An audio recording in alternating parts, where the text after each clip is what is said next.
Namaste and welcome to Dragonfly Cookery and Knives. This is video number 5, which is, at this point, we're going to be doing the actual finishing up of our repairs on these kukris.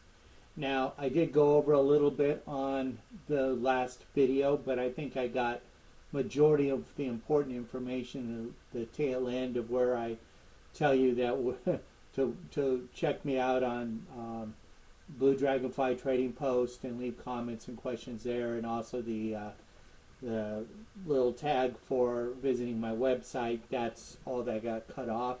So there's plenty of videos where you see that. So I'm not going to bother you guys with that anymore. Now, what we're going to do is kind of clean this up a little bit. I don't think I need my palette anymore, so I'm going to set that down. And now we've got our work area for doing our repairs. Now, I'm probably going to only have enough time in this video to do one of these kukris. And because of that, these being my, these two here being my antiques, I really want to take more time and really do these up really nice. And what I'm going to be doing when I do those is going to be exactly what I've done with this one. So this one's going to be the easiest and quickest to do, and I think I can get it in the video. So as you watch what I do with this one, you'll know what I've done with the two antiques. And when I do my conclusion, my concluding video, which may get uploaded today, I may actually do it today, or I will end up doing it maybe sometime tomorrow. And so the concluding video you may not see in this series that I've uploaded recently. So without any further ado, what we've done is we've given this enough time to dry. Now we need to take off the excess wood filler that's on there, and we're also going to rough up the entire handle because we're going to be applying a preservative in the end to help maintain and assure us that no further cracks are going to occur. It's also going to make this handle a little bit more impervious to my hand sweat, and also any other elements that it may come in contact, water and so forth from rain, or going through streams or whatever. Or if I'm actually using this to field dress an animal and I get blood on it, it's not going to affect this handle. So variety of different scenarios in which we want to protect our handle from whatever other additional materials we might encounter and bring in contact with the wood of this handle.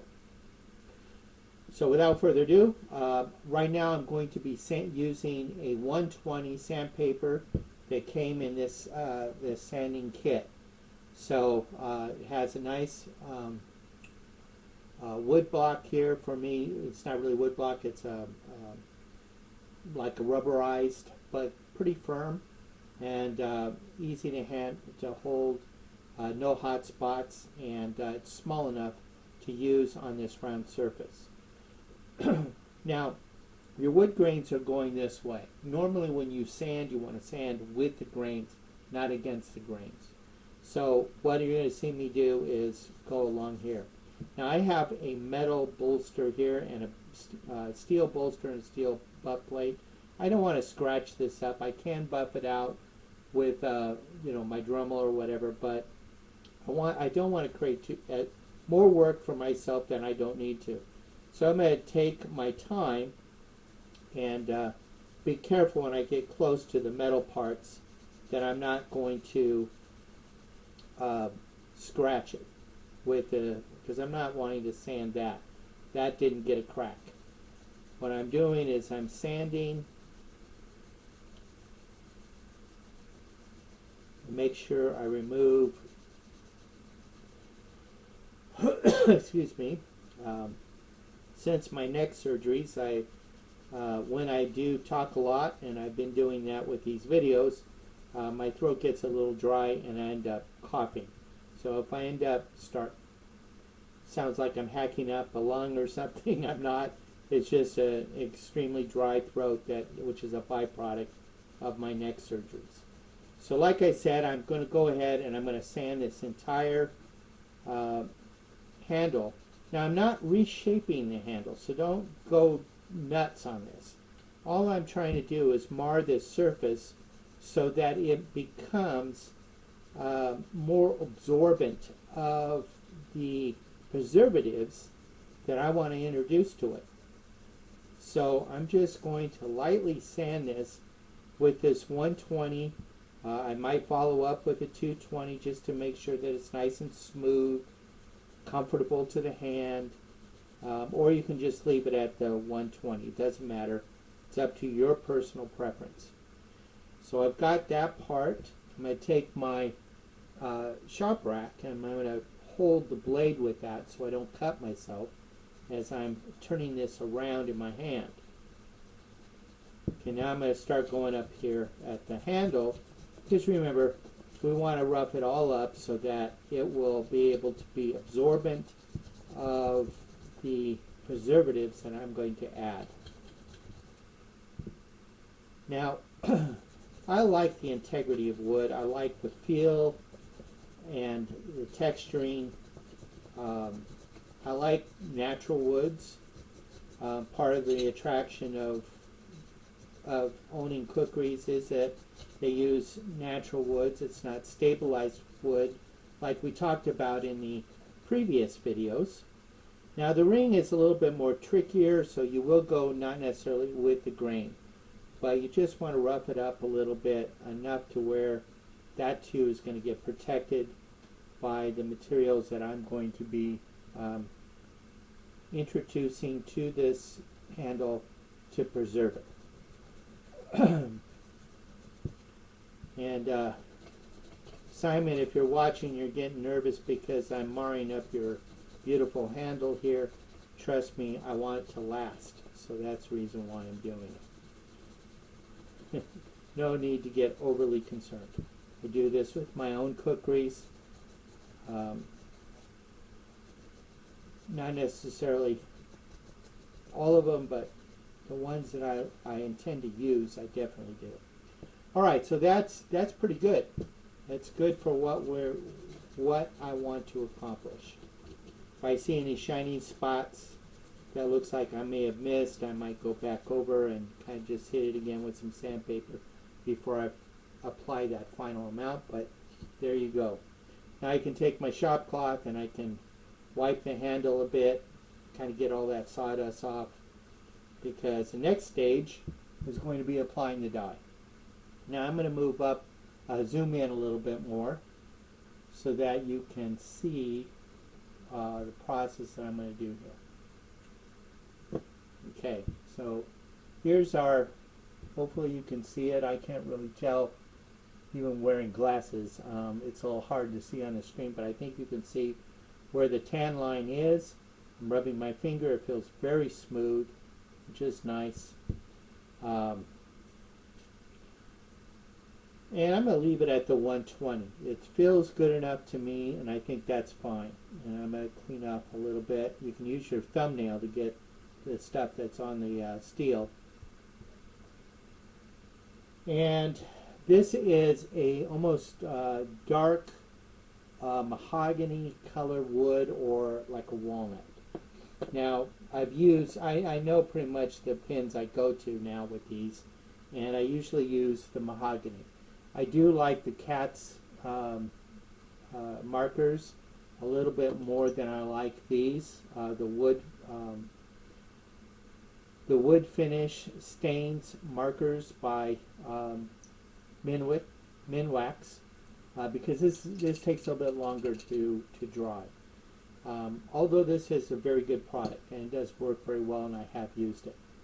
But in this case, we're just going to go right along that line, and we're going to apply this stain. Now, sometimes when you apply the stain, it reveals things to you.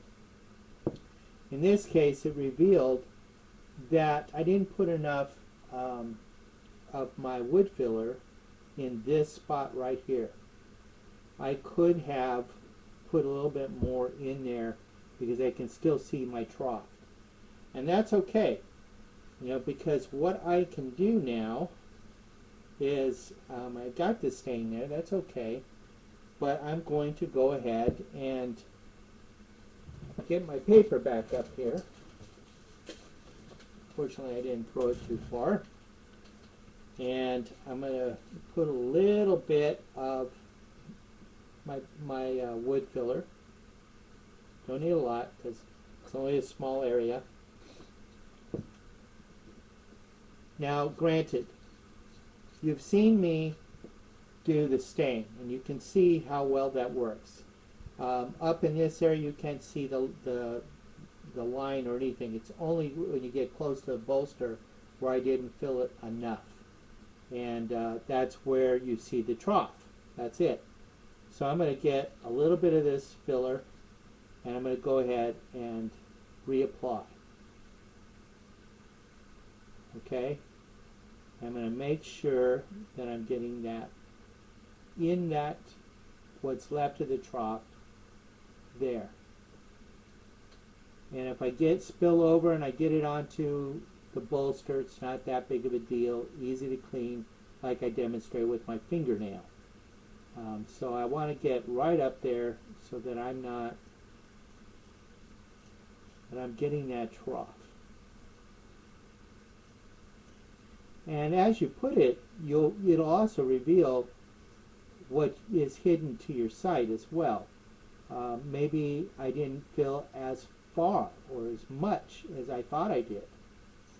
And as I'm applying this, it's now revealing that there's still enough trough there to where it get material in there. That's okay. That's a desirable effect. I want that because I want to do a good repair here. I don't want to rush through it and not do a good repair of my Kukri. It doesn't mean that even if I leave just a little bit of that trough there, it doesn't mean that it's not a good fix. It certainly is. But I want that fix to be as good as it possibly can be.